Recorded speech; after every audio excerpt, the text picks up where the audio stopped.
My girlfriend texted from a girls' trip. We need to talk. I think we should see other people. I replied, clarity is good. Then I posted my new relationship status and a photo of me handing the keys to our apartment back to the landlord. Her friend started frantically texting me, asking why her belongings were on the curb. Hi viewers, thanks for stopping by. If you've been watching the channel for a while and still haven't subscribed, now's a great time. Let's get into the story. I'm writing this from a mostly empty apartment that smells like cleaning products. It's quiet, and for the first time in about 4 days, my stomach isn't a solid knot of dread. It feels more like relief, which is a strange thing to feel after your life gets turned upside down. My girlfriend, Maya, and I had been together for 3 years. We'd been living together for 2 of them in a great apartment that we both loved. Our lease was set to expire at the end of this month, and for weeks we had been talking about renewing it for another year. We had the appointment scheduled with the landlord to sign the new paperwork this coming Friday. That detail is important. Last Saturday, Maya left for a week-long girls' trip to Miami with her 2 best friends, Chloe and Jessica. I helped her pack, drove her to the airport, and kissed her goodbye. Everything was normal. We texted a bit the first couple of days. Standard stuff, pictures of the beach, complaints about the price of drinks. Then, on Tuesday night, my phone buzzed with a message that detonated everything. It was from Maya. The text read, "Hey, have had a lot of time to think out here. We need to talk when I get back. I think we should see other people." See other people. It's one of those phrases, isn't it? It's a coward's eject button. It's designed to be a conversation starter, but it's really a statement of intent. It's a way to put your partner on ice, keep them in reserve as a safety net while you test drive other options without guilt. For 3 years, I had been her partner. In the space of one text message, I was being demoted to an option. Something inside me didn't break, it just clicked into place. All the little moments of her being distant lately, the way she was glued to her phone, the vague work stress explanations, it all came into sharp focus. The hurt was there, deep and cold, but on the surface, I just felt this strange, surgical calm. She wanted clarity? Fine. I would give it to her. I stared at her message for a minute, then typed my reply. It was only 3 words. Clarity is good. I hit send. Then I put my phone on silent and went to work.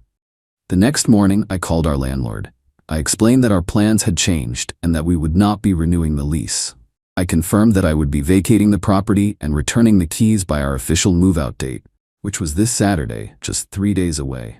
He was surprised, but said as long as the apartment was clean and the keys were returned on time, it was no problem. Then, the packing began. I was methodical. I packed my books, my clothes, my computer equipment. All my stuff was boxed up by Wednesday evening. Then I started on Maya's things. Her entire life was intertwined with mine in that apartment.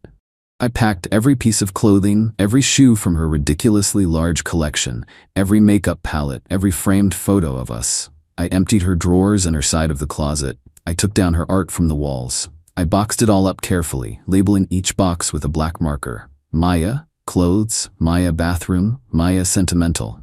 I worked for 2 straight days, fueled by coffee and a grim sense of purpose. By Friday night, the apartment was divided into 2 distinct territories. My life, stacked and ready to move, and her life, neatly containerized. On Saturday morning, I had movers take my belongings to a new, smaller apartment I'd found in a frantic but successful search. Once my things were out, I began the process of moving her belongings. I hauled every single box, every bag, every piece of her furniture that wasn't built in, out of the apartment and placed it neatly on the patch of grass next to the curb. I covered the entire pile with 2 large, heavy-duty tarps I bought from a hardware store, in case it rained. The apartment was now completely empty. I spent the next 4 hours cleaning it from top to bottom. I patched nail holes, scrubbed floors, and cleaned the oven until it shined. It looked better than when we moved in. At 5 o'clock, I met the landlord outside. He did a walkthrough, looked impressed, and I handed him the keys. My friend, who had come to help with the final clean, took a picture of me shaking the landlord's hand, a genuine smile on my face for the first time in days. I went back to my new, quiet apartment, opened my laptop, and went on social media. I changed my relationship status to single. Then I posted the photo. The caption was simple. Sometimes you need to close one door to open another. Handing back the keys to the old place and officially starting a new chapter. Clarity is a good thing. I didn't tag anyone. I didn't have to. Within an hour, the frantic texts began. The first was from Chloe, Maya's best friend. "Alex, what is going on? Jessica just saw a post from someone in your old building. Why are all of Maya's things on the curb?" I let the message sit there for a moment, the words glowing on my screen. I took a sip of water and started typing my reply. Update 1. The initial text from Chloe was just the first drop in what quickly became a flood. My phone started vibrating non-stop with messages from her, Jessica, and a few of their other friends who were on the Miami trip. They were all variations on the same theme: shock, confusion, and rapidly escalating outrage. Chloe: "Alex, answer me. People are taking pictures of her stuff. Are you insane?" Jessica: "What did you do? Maya is crying her eyes out here. We had to tell her. You need to fix this now." I decided to respond to Chloe, as she seemed the most capable of forming complete sentences. My reply was calm and factual. I wrote, "Hi Chloe. On Tuesday, Maya texted me that she wanted to see other people. I respected her decision. Our lease was expiring this weekend, so I vacated the property as required and left her belongings for her to arrange pickup." Her response came back instantly. She didn't mean break up right now. She wanted to talk when she got back. "You can't just throw her life onto the street," I replied. Her text was clear. I accepted it. The lease ended. There was nothing more to discuss. That's when my phone started ringing. It was Maya. I let it go to voicemail. A message popped up immediately, a frantic, tearful rant. She was sobbing, barely coherent, yelling about how I had misunderstood, how I was cruel, how I had betrayed her. Then another call, and another. I blocked her number. Of course, she immediately started calling from Chloe's phone. I answered, putting it on speaker. "Alex, how could you?" she screamed, her voice hoarse. "My things, my furniture, it's all on the sidewalk." I kept my voice even. "Hello, Maya. Yes, the lease was up today. You ended our relationship, so I moved out." "I didn't end it. I said we should talk," she shrieked. "I was supposed to come home. Where am I supposed to go? What am I supposed to do?" The entitlement was breathtaking. She genuinely expected me to just sit in our shared apartment for a week, waiting patiently for her to come home from her trip and decide my fate. She thought she could put me on hold. "That sounds like a problem you should have considered before you sent that text, Maya," I said. "You wanted to see other people. I assume you have a plan for that." There was a choked sound, and then Chloe's voice cut in. "This is because of Chad, isn't it? You're punishing her because of Chad." Silence. I had no idea who Chad was, but I had a very strong suspicion I was about to find out. I just waited. "Chloe, shut up."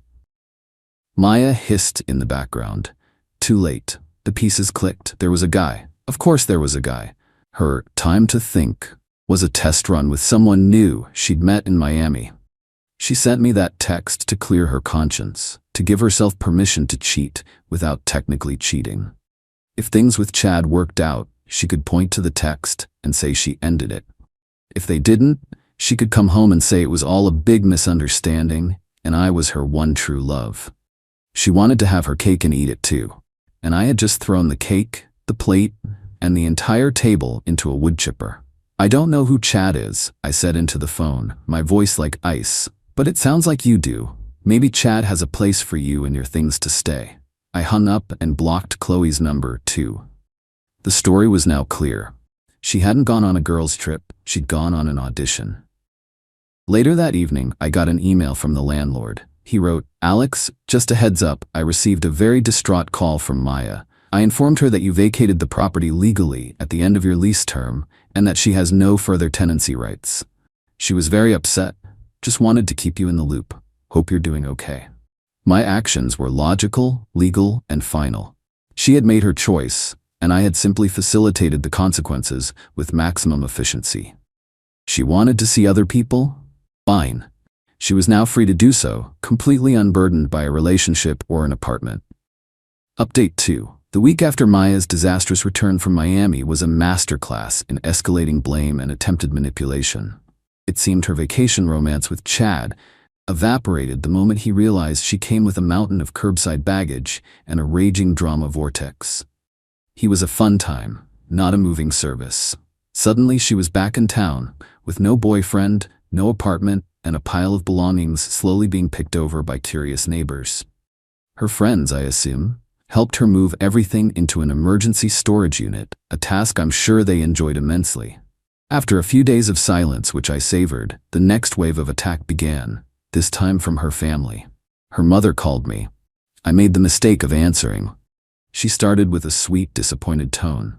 "Alex, honey, I am so surprised at you. Maya is just devastated. There must be some misunderstanding." I gave her the short, factual version. "Hello, Mrs. Gable. Maya texted me that she wanted to end our relationship and see other people. Our lease was up. I moved out." Her tone hardened instantly. "That is no excuse to throw her out like garbage. You were supposed to sign a new lease together. You did this deliberately to hurt her." "She ended the relationship," I repeated calmly. "My name was on the lease. I was not going to be legally and financially responsible for an apartment for a woman who was actively seeing other people. Her things were left for her to collect before the lease expired." "She needs money, Alex," her mom said, shifting tactics. "She had to pay for movers in a storage unit. Her things were out in the open air. Some of her designer bags could be ruined. You owe her for that. I am not financially responsible for her choices," I said, my patience wearing thin. "Goodbye." I hung up before she could respond.